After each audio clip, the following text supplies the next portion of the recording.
Our next session is actually an interview with someone whom I now have the pleasure of welcoming onto stage, James Fraser, Global Head of Trade and Working Capital at JP Morgan's Payments franchise. James, please come on stage. Thank you. So this interview's topic is taking trade into a new era. Payments as the catalyst for trade's digital transformation. It's now clearly time for trade to move on from piles of paper and all the cash exchanged. How can trade step into a new era with digital payments? And can fintech be the driver of this digital transformation?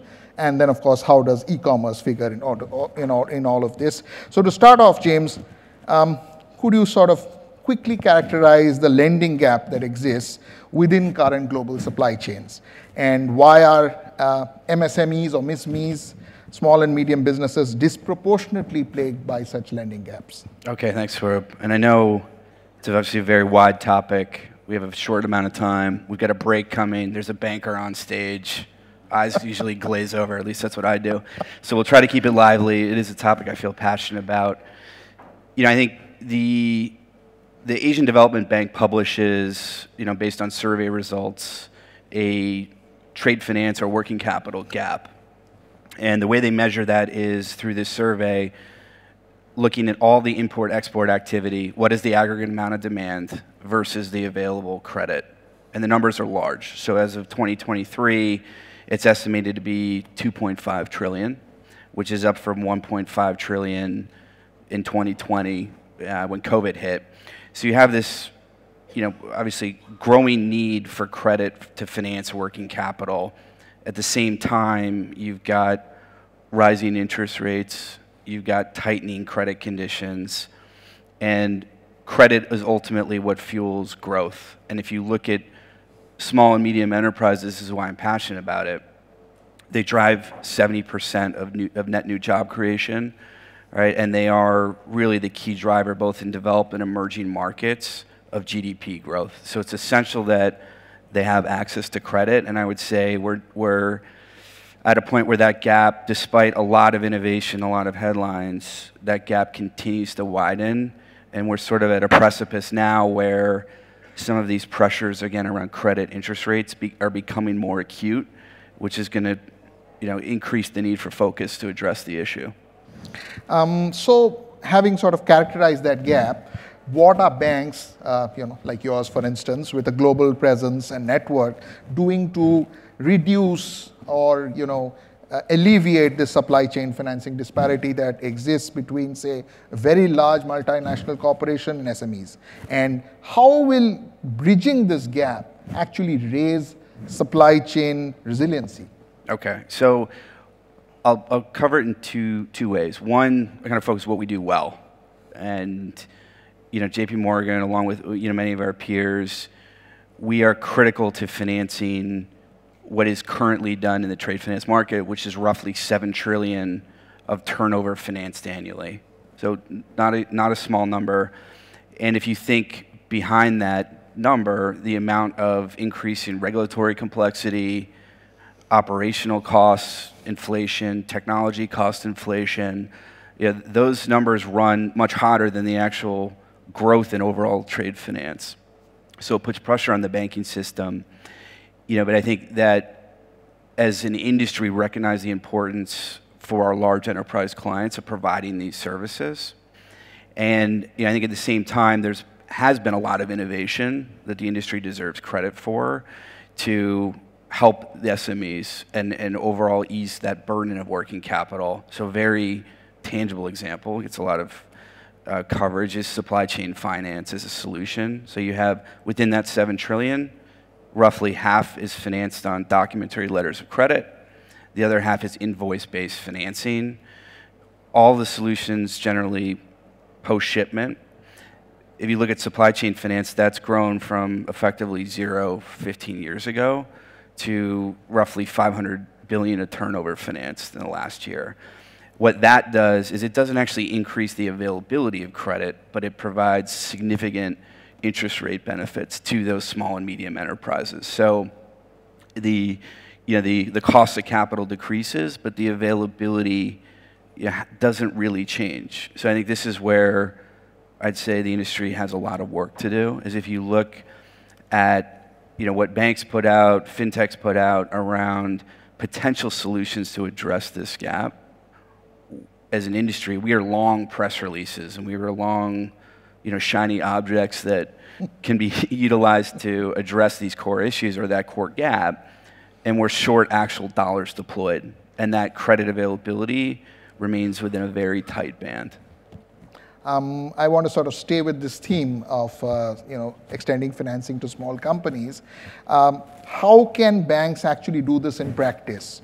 What are the possible approaches, and how does this differ from, say, deep tier supply chain finance? And if you could quickly define that as well. I mean, I know that's a big ask in a very short time, but yeah. So I think I'll come to the deep tier market, but I think just generally, if you look at the rate of change of digital adoption, and this was covered a little bit on the last panel, around supply chain visibility, knowing where your orders are, who are your suppliers, that's clearly improving, and it's improving at an accelerating rate.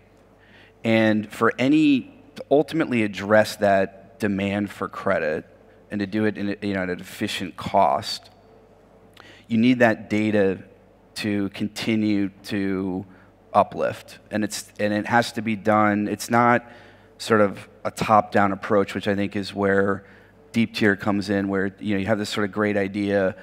Let's create the solution, market to large enterprises, and then push that all the way through their supply chain in order to create that efficient financing mechanism. And the reality is, obviously, the world's extremely complex. The data sources, crosses, obviously, different regulatory regimes, different customs regimes, and within a lot of the supply chain is built and financed in the emerging market, crossing into the developed market. And so the ability for some of these solutions to actually take hold and be effective and deploy capital at scale requires that data uplift to occur. And it's again, the rate of change is improving, but there's still a long way to go. So if I go to your question on deep tier, a great case study that you often hear about is in the auto space. So if you have a large, let's say, German auto manufacturer, OEM, and you say, okay, we know that ultimately the tier one suppliers have plenty of access to credit, and banks and other parties will happily finance any flows between a tier one and that OEM. Once you get further down that value chain, that visibility completely drops off. So to say that you can create, let's say, a tokenized solution or smart contract that can link from that buyer sitting in Germany, linking to a tier one supplier that might be in the United States, which then links to a tier two supplier in Mexico, importing leather from India as sort of a fourth leg, and to say you can cross all of those boundaries and those different regulatory regimes and instantly create a tokenized solution, it's a great concept, but it's going to take significant time to be able to actually deploy. I think the area where we've seen real capital deployment in the B2B space has been in the e-commerce space. So e-com, again, the key there is data. You have ability, for lenders to do algorithm-based underwriting. They have accelerated KYC, AML, but ultimately they have the data to facilitate that underwrite. And so that's the key to deploying that B2B solution at scale, and it has to be jurisdiction by jurisdiction and ecosystem by ecosystem. I mean, it's interesting that you talk about creating this shared digital ecosystem, and that is an interesting segue into my next question, which is about embedded financing. This is something of a watchword now. We keep hearing it again and again. What role does this play in actually reducing, the lending gap that exists, and how does this then go about creating the ecosystem that you just referred to? Yeah, well, I think you have different industries moving to an online marketplace. It tends to be more efficient. You know, and so you've seen, obviously, retail was a first mover. Now you're seeing other segments, consumer products is one example, where they see, you know, significant margin to be gained by selling directly to smaller distributors and ultimate end buyers of products, and, you know, provides benefits to everyone across the supply chain, again, to have that end-to-end visibility. So there are a number of software solutions which large enterprises are increasingly deploying to help with the cash reconciliation process, and at the same time offer lending and effectively straight trade term financing to any buyers on that platform. And so that, you know, I think from our perspective, that, you know, migration to online and e-com, not just in the consumer space, but across different B2B verticals, that's what will drive the embedded finance solutions. And I think, again, it will be slow, and it will be ecosystem by ecosystem, and country by country, depending on the quality of the data. But that's where you're going to see, you know, significant adoption, and ultimately, that the ability to deploy software and algorithms for underwriting, AML, fraud, KYC. That's how you address the ultimate gap, right? But there's certainly a high degree of patience required for that kind of bottoms-up data uplift to occur. And all of them to start, you know, coexisting together. Exactly. So that's interesting. I think I can squeeze in at least one last question, which is that you've talked about so many different novel approaches, some of them still emerging and not available at scale, but could soon be. How can these new approaches help organizations, especially large organizations with multinational remits, address the sustainability and ESG issues that they confront? How does that benefit them in that particular sense? Yeah, I think, again, with data, with visibility on the supply chain, I think for large enterprises, the ability, particularly of procurement, to direct spend that is linked to ESG ratings, and it may not just be about carbon footprint, but it can also be from a social aspect to direct to, let's say, minority-owned, you know, businesses and suppliers, where otherwise there's, you know, insufficient credit capacity to channel large orders through those suppliers. With, you know, again, if you're migrating to more of an embedded finance solution and you have that visibility, it enables those large enterprises to work with lenders to provide the targeted working capital to support those larger orders.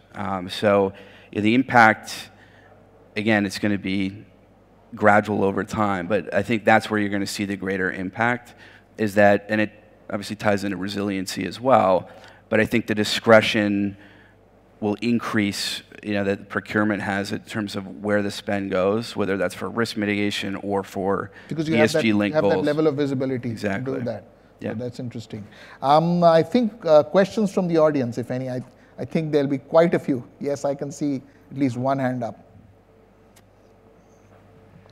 Hi, my name's James. I'm a tax accountant. My question's in respect of intercompany, in particular cross-border payments in general, whether you think that policy seems to be moving in the right direction in order to make those payments easier, and secondly, whether you think that geopolitics is increasingly going to play a role in countries leaning on withholding taxes and other instruments in order to trap capital in certain jurisdictions.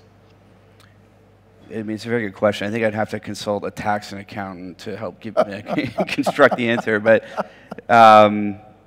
look, I think certainly from a financing perspective, there is a general migration towards, and you've seen it more kind of at the country level, towards things like electronic invoice registration.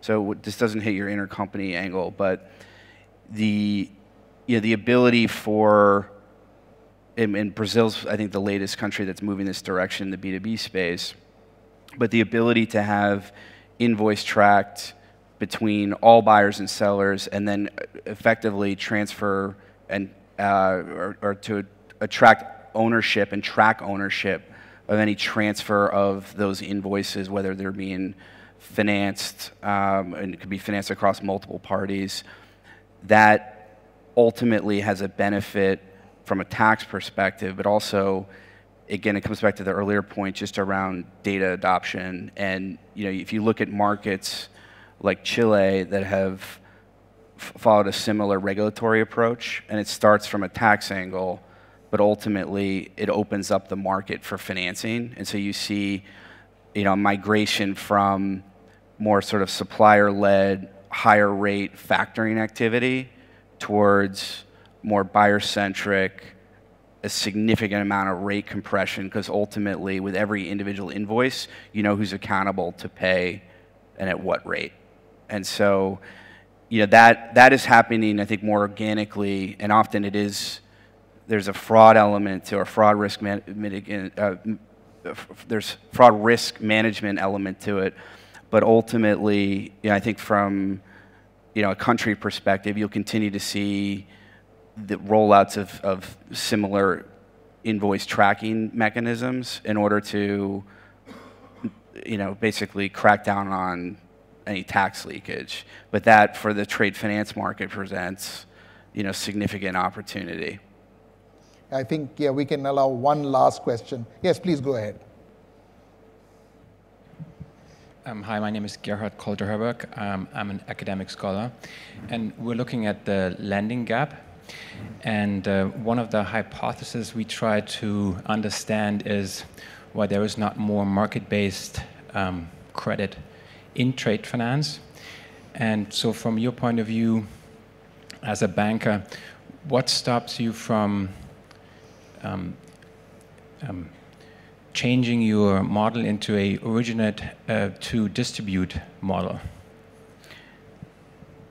Price. Instead of keeping him until maturity. So the biggest, it's a great question. And I think if you look at what some of the larger international banks have done in the trade finance space over the last 10 years, there's a massive increase in distribution activity. It tends to go mostly to other financial institutions versus pure market, institutional type participants. The biggest barrier tends to be price, because the rate of return expected for private credit investors is too expensive. And obviously, particularly now when you have significant rise in base rates, right? There's a lot of sensitivity to those financing costs. If you're running a business at 10% margin and your financing costs are 8, 9% and rising, you have a problem, right? So I think over time, the increased track record of trade finance as an asset class should allow those institutional investors to tighten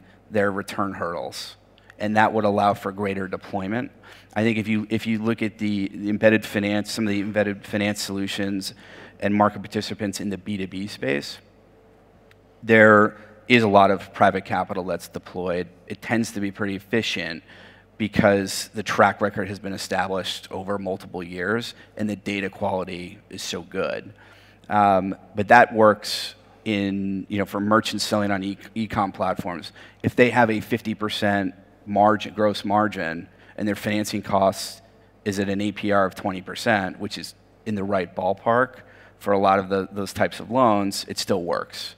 When you move into kind of more traditional industry, the economics just turn upside down. So greater time, I think greater, the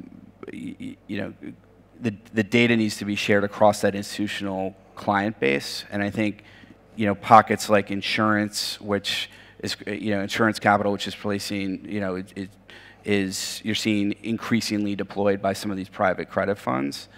That is where you'll start to see the market get made, but we're not there yet. True. I'm afraid we are completely out of time. Thank you so much, James. That was a fantastic interview. Yep. Pleasure speaking to you. Appreciate Thank it. you.